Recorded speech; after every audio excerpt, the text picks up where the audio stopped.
আসসালামু আলাইকুম, আশা করি আপনারা সবাই ভালো আছেন। আলহামদুলিল্লাহ আমি ভালো আছি। তো আমি এখন কথা বলবো একটি মুভি নিয়ে, আর এই মুভিটির নাম হচ্ছে ওমর। ওকে, তো এটি মুভি রিলিজ করা হয়েছিল বেশ কয়েক বছর আগে, গত কুরবানি গত ঈদে, যাই হোক।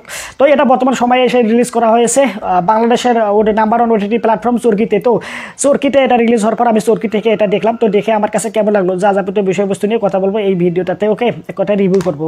তো এই সিনেমাটা, ওমর সিনেমাটা মনে করেন যে সব থেকে বেশি ভালো লেগেছে আমার এই গল্পটা। মনে করেন যে বাংলা সিনেমার ক্ষেত্রে এটা একটা ক্রাইম মিস্ট্রি থ্রিলার। তো বাংলা ইন্ডাস্ট্রিতে, আমাদের দেশে ইন্ডাস্ট্রিজে এরকম একটা প্রথম মানের সিনেমা বলে আমার মনে হচ্ছে, যে ভালো মানের একটা গল্পের উপর ভিত্তি করে সিনেমাটাকে এগিয়ে নিয়ে যাওয়া হয়েছে। এই সিনেমাটা নিয়ে অনেকটা আশাবাদী। আমার এক্সপেকটেশনটা লো ছিল অনেকটা, যে এটা তো ভালো লাগবে বলে আমার মনে হয়নি। মানে আমি যে এক্সপেকটেশনটা নিয়েছিলাম তার থেকে একটু বেটার পারফর্ম করেছে বাংলা সিনেমার ক্ষেত্রে। ওকে, তো এখানে কালার গ্রেডিং বা সিনেমাটোগ্রাফি অনেক ভালো লেভেলে কাজ করা হয়েছে, কোনো প্রকার ত্রুটি রাখা হয়নি। অনেকটা স্বচ্ছন্দবোধ দেখা যাচ্ছে। আর বিজিএম বা ব্যাকগ্রাউন্ড মিউজিক মনে করেন যে যেসব জায়গায় ব্যবহার করা হয়েছে একদম সাউন্ড ইফেক্ট সহ দুর্দান্ত লেভেলে কাজ করেছে। একবারে আজ আহামরি লেভেলে আপনার সারা জীবন মনে থাকবে তা না। যতক্ষণ আপনি সিনেমাটা দেখবেন ততক্ষণ আপনার থ্রিল সাসপেন্স যে রয়েছে, আপনার মনের একটা ভয় ভীতি, একটা আগ্রহ একটা তৈরি করবে, এক্সাইটেড তৈরি করবে। হ্যাঁ, এর পাশাপাশি ভিএফএক্সের কাজ ছিল, ভিজুয়াল ইফেক্টের কাজও দুর্দান্ত লেভেল ছিল। মানে ত্রুটি রাখার মতো কাজ করেনি, তবে যেটুকু রেখেছে অনেক ভালো রেখেছে। এখানে কোনো প্রকার দুর্বলতা রাখা হয়নি। মেকআপ আর কস্টিউম ক্ষেত্রে প্রত্যেকটা ক্যারেক্টারকে দুর্দান্ত প্লে করে ভাবে মেকআপ আর কস্টিউমের ক্ষেত্রে ডিজাইন করেছে। মনে করেন কোনো প্রকার ত্রুটি রাখা হয়নি, একদম নিখুঁতভাবে তারা পারফর্ম করেছে। ওকে, মেকআপ আর হচ্ছে কস্টিউমের ক্ষেত্রে। এডিটিংয়ের ক্ষেত্রে ছিল একটু আমার কাছে দুর্বল লেগেছে। এডিটিংয়ের ক্ষেত্রে আমার কাছে মনে হয়েছে বেশ কিছু সিকোয়েন্স বা এলিমেন্টস এগুলো হজবরল, মানে এক্সট্রা হুদে আসছে গেছে, এগুলো আমার দেখতে বিরক্তই লাগছিল। ওকে, আর এই সিনেমাটা যদি আমি অভিনেতাদের ক্ষেত্রে বলি, এখানে মনে করেন যে শরীফুল রাজ ভাই দুর্দান্ত লেভেলের একজন অভিনেতা। ইনি যে ভালো লেভেলের একটা অভিনেতা, ইনি যে ভালো কিছু করতে পারবে, এই সিনেমাটা আপনি ওনার অভিনয় দেখতে বুঝতে পারবেন। মনে করেন যে পুরো সিনেমাটা টেনে নিয়ে গেছে একদম কাঁধে। আর হচ্ছে নাসিরউদ্দিন সিদ্দিকীরে ভাইরে ভাই কি বলবো, এখানে যে লেভেলের অ্যাক্টিংটা দেখিয়েছে পুরো মাথা নষ্ট লেভেলের। আর এখানে একটা কাজের মেয়েটার মনে করেন যে কখনো কখনো ভালো মনে হয়েছে, আবার কখনো কখনো আমাকে বিরক্ত লাগছে এই কাজের মেয়ে চরিত্রটা। তো যাই হোক, আর এখানে মনে করেন যে গল্পের ক্ষেত্রে যে বিষয়টা দেখানো হয়েছে, এখানে মনে করেন শরীফুল রাজ যে ওই ওর নাম থেকে ওমর, তো ও মনে করেন যে বন্ধু হিসেবে যে আসে, এটা মনে করেন খুব সহজে যে গ্রহণ করে ফেলে, যে ও বন্ধু হয়ে এসেছে, ছেলের বন্ধু হয়ে এসেছে, ছেলেকে খুঁজে পাওয়া যাচ্ছে না, ছেলের বন্ধুকে সম্মান করতেছে। এখানে আমার এই জিনিসটা একটু গ্রহণযোগ্য মনে হয়নি। অবশ্যই তার হচ্ছে দেশের বাড়ি কোথায়, তার বাপের নাম কি, সব যদি খোঁজ খবর করতো জিনিসটা ঠিকই রিভিল হয়ে যাইতো। কিন্তু এরকমটা কোনো প্রকার জাজ করা হয় না, যে সে কোথা থেকে মনে করেন যে লন্ডনে থাকে, বন্ধু হয়ে এসেছে। হ্যাঁ, সে মনে করে বাংলা বলতে পারে, নিশ্চয়ই তার দেশের বাড়ি বাংলাদেশে আছে। তার বাপ মনে করে এই বিষয়বস্তুগুলো আমার মাথায় কেন জানি সিনেমাটা দেখার ক্ষেত্রে আসছিল, যে এই জিনিসটা না আমার কাছে কেন জানি না গ্রহণযোগ্য বলে মনে হয়নি। এই জিনিসটা আমার কাছে অড লাগছে, মনে করেন যে কেন জানি আমি নিতেই পারিনি ভাই, সত্য কথা যেটা।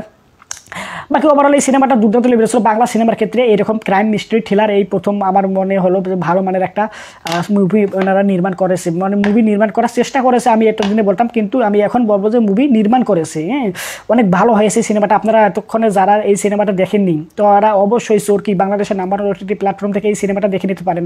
আর এই সিনেমার প্রথম একটা গান রয়েছে, একদম ঝাঁকানাকা একটা গান। তো গানটা শুরু হওয়ার মনে করেন যে আমার কাছে ভালো লেগেছে। অনেকের ক্ষেত্রে দেখলাম অনেকেই বলেছে গানটা শুরুতেই একটা আইটেম গান আছে, এই গানটা মনে করেন অনেকেই বলেছে যে হুদেই রাখছে, এটা রাখার কোনো প্রয়োজন ছিল না। কিন্তু আমার কাছে মনে হয়নি, আমার কাছে মনে হয়েছে যে ঠিকই তো, এই সিনেমার যে গল্পটা যেখান থেকে শুরু হচ্ছে, এই গানটা থেকেই তো শুরু হচ্ছে, এরপরে তো না সিকোয়েন্স যে এই গল্পটা এগোবে, যেহেতু এই গানটা এখানে রাখাটা আমার কাছে একদমই অযৌক্তিক মনে হয়নি। কারণটা এখানে রয়েছিল প্রথম সিনেমার শুরুতেই, আমার কাছে মনে হচ্ছিল যে হ্যাঁ ঠিকই আছে। আমার কাছে ভালো লেগেছে গানটার লোকেশন, কালার গ্রেডিং, লিরিক্স, মানে এভরিথিং ইজ গুড। কী বলবো, এই সিনেমার খারাপ কিছু আমি বলতেই পারতেছি না। কী কারণে এই সিনেমাটার মনে করেন যে আমার এক্সপেকটেশন অনেকটা লো ছিল। আমি মনে করেছিলাম যে একটু নাটক হবে আর কি, নাটক এরকম একটা ইউটিউব নাটক যেগুলো আমরা দেখে থাকি, ঠিক এরকম টাইপের হবে। কিন্তু না ভাই, এই মুভিটা আসলে ভালো মানে নির্মাণ করেছে। এই মুভিটার আমি কি বলবো, শুধুমাত্র এই যে বললাম হচ্ছে যে ওই বন্ধুর যে ছেলের বন্ধু হয়ে আসে, ছেলেকে খুঁজে পাওয়া যাচ্ছে না, শুধু এদিকে ছেলের বন্ধুকে আপ্যায়ন করতেছে, আদর সোহাগ করতেছে। হ্যাঁ, সেই ছেলের বন্ধু কোথা থেকে এসেছে, লন্ডন থেকে এসেছে, তার দেশের বাড়ি কই, তার নাম কি, মনে করে জাজ করতো যদি, তাহলে কিন্তু জিনিসটা বোঝা যেত একটু, মানে আরও বেশি। এই জিনিসটা আমার কাছে শুধু গ্রহণযোগ্য বলে মনে হয়নি। আর বাকি ওভারঅল সবগুলো ঠিক আছে। আর এখানে যে টুইস্ট অ্যান্ড টার্নটা রয়েছে, এখানে ট্রেইলারে এই জিনিসটা দেখা দেওয়া হয়েছে যে এখানে আসলে ক্লাইম্যাক্সে কী ঘটনা, এখানে টুইস্ট অ্যান্ড টার্নটা যে রয়েছে ট্রেজার বা ট্রেইলারে আমরা দেখতে পেয়েছিলাম। আর এখানে এই ট্রেজার আর ট্রেইলারটা দেখার কারণে মনে করেন যে আমি কি বলবো, জিনিসটা আর কি লাস্টে ক্লাইম্যাক্সটা জমে নিয়ে টেজারা টেইলারে দেখাই দিয়েছে। আমি আর কি মনে করি আগেই সব কিছু যাই না গেছি, আর মুভি দেখে ক্লাইম্যাক্সে যে একটা মজা, একটা টুইস্টে যে রিভিল হবে তখন যে একটা ফিল পাবো, মজা পাবো, ওই জিনিসটা আর হয় না।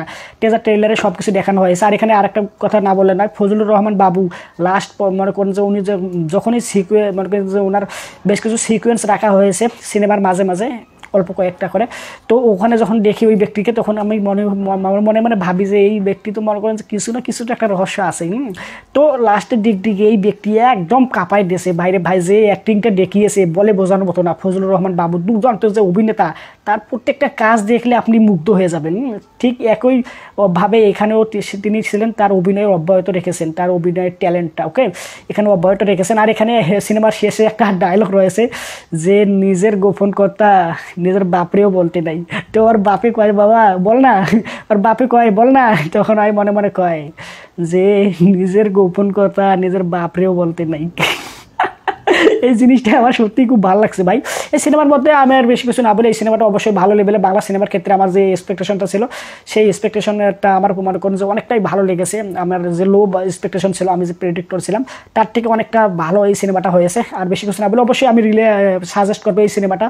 আপনারা যারা ক্রাইম মিস্ট্রি থ্রিলার পছন্দ করেন অবশ্যই এই সিনেমাটা দেখতে পারেন। যে বিশেষ করে কান্নাডা বা মালায়ালাম সিনেমা যে রয়েছে, দৃশ্যম বলেন, দৃশ্যম টাইপের মুভিগুলো, এরকম মুভি এটা নির্মিত করা হয়েছে, অনেক ভালো মানের মুভি। আমি সাজেস্ট করবো আপনাদের অবশ্যই দেখার জন্য, বাংলা সিনেমার পাশে দাঁড়ান ভাই, ভালো সিনেমাই বানিয়েছে, একটু অ্যাপ্রিসিয়েট করেন। তো যাই হোক, কমেন্ট করে আপনি আপনার মতামত জানাবেন যে আপনি কি ভাবতেছেন।